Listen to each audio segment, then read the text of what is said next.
Vous êtes préoccupé par ce que nous réserve 2022? Vous n'êtes pas le seul. Pourtant, malgré l'incertitude persistante engendrée par la pandémie, les craintes entourant l'inflation, l'état lamentable des chaînes d'approvisionnement et la pénurie de main-d'œuvre, une réalité s'impose. L'élan de la croissance est robuste. Voilà, me direz-vous, un constat semblable à celui de l'an dernier, alors que les données de décembre ne sont toujours pas publiées. Le point de départ de 2022 est un élément déterminant pour la trajectoire de la croissance cette année et les données les plus récentes sont à cet égard remarquables. Dans ce contexte, quelle perspective se dessine pour les exportations en 2022?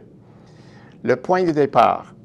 Les exportations canadiennes ont enregistré 2 mois consécutifs de croissance en octobre et novembre. La poussée de l'activité dans les secteurs particuliers y a contribué, mais pendant ces 2 mois, 8 groupes de secteurs sur 11 ont participé à cet élan. Lorsque ce genre de progression est si répandu, on est en présence d'un dynamisme réel et durable. Ce dynamisme nous révèle que la situation de l'économie est meilleure que celle décrite dans les grands titres plutôt moroses de l'actualité, ou encore celle perçue par les chefs d'entreprise ou les dirigeants des nations du globe, d'où les pénuries passagères constatées un peu partout. Quelle est l'ampleur de l'amélioration? Dans l'attente de la publication des données de décembre 2021, nous savons déjà que la croissance des exportations en début d'année s'élève à 11 %. Ainsi, même si chacun des autres mois de l'année affichait une croissance nulle, la croissance demeurerait à 11 %. Tout le reste serait en prime. Cette croissance annonce donc une activité intense pour les exportateurs qui devront cependant continuer de composer avec les contraintes actuelles. Cette conjoncture avantagera les entreprises disposant d'un surplus de main-d'œuvre et de capacités matérielles. Est-ce que tout le secteur profite de la conjoncture favorable? La plupart des secteurs ont surmonté les écueils posés par la pandémie et leurs exportations sont revenues au niveau d'avant la crise planétaire. La filière de l'énergie est en tête, propulsée par la fermeté de la demande et l'envolée des coûts induite par la pénurie. Le secteur canadien de l'énergie peut revendiquer le titre de catégorie des exportations s'étant le plus amélioré. Ces exportations étant passées d'une chute de 70 % à une remontée de 50 % au niveau d'avant la crise de la COVID-19. Cette réalité dérange, mais le bond de la demande en énergie montre la vitesse de l'accélération de l'économie mondiale et les difficultés d'un complexe énergétique international pris au dépourvu. Le retour à la normale est attendu dans le courant de l'année. Après tout, la capacité excédentaire est considérable, mais pour l'heure, la ruée vers les intrants énergétiques est le signe d'une économie mondiale en marche. Les exportations de marchandises soutenant la production industrielle sont aussi en nette progression. Les exportations minières se situent à plus de 40 % au-dessus de leur niveau d'avant la pandémie et celles du secteur des produits chimiques et des plastiques suivent de près. Pour leur part, les exportations de produits forestiers ont le vent dans les voiles, portées par l'effervescence du secteur américain de la construction résidentielle et la vivacité de la demande mondiale de papier et d'emballage, notamment alimentée par les livraisons à domicile et les emballages durables. Les exportations de biens de consommation et agroalimentaires sont aussi les bénéficiaires de cette croissance.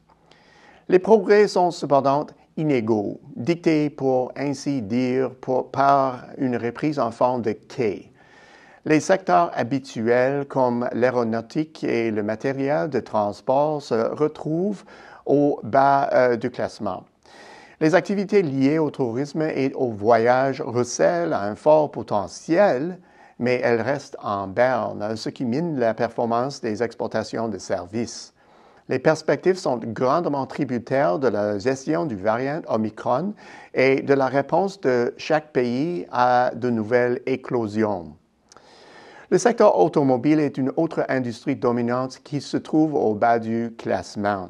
À la différence du secteur du voyage, la filière automobile et des pièces automobiles n'est pas pénalisée par une demande léthargique, mais plutôt par une pénurie persistante de l'offre et plus précisément des semi-conducteurs, même si les constructeurs ont promis ces dernières semaines que l'approvisionnement augmenterait en début d'année, et ce plus tôt que prévu.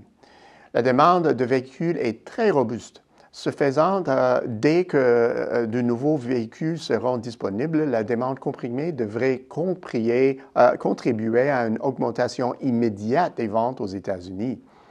De tous les secteurs, c'est celui qui se voit accoler les perspectives à court terme les plus éclatantes. Il pourrait donc se hisser à nouveau au sommet et en temps record. En un temps record. La croissance effrénée actuelle devrait profiter de l'ascension constante des secteurs déjà dynamiques et au redémarrage prochain des secteurs à la traîne. Le resserrement des capacités a été un trait marquant de 2021. En 2022, le trait marquant, ce sera sans doute la hausse très attendue de l'investissement à mesure que les exportations canadiennes intensifient leurs activités pour répondre aux véritables demandes du marché. Au bout du compte, la nouvelle année est déjà marquée par l'impulsion surprenante de la croissance de l'économie mondiale observée l'an dernier. Le dynamisme est évident dans les dernières données publiées sur les fronts de la main-d'œuvre, des prix et de la capacité. Il est aussi visible dans l'activité commerciale récente et à venir du Canada. À vrai dire, ce n'est pas une surprise à la lumière des fondamentaux qui ont constamment signalé un fort regain de l'activité. Et là, les fondamentaux de l'économie ont été éclipsés temporairement par le pessimisme qui accompagne la pandémie. Il est réconfortant de savoir que lorsque la situation sanitaire s'améliorera, le moteur économique tourne déjà. À la semaine prochaine, c'est Peter Hall.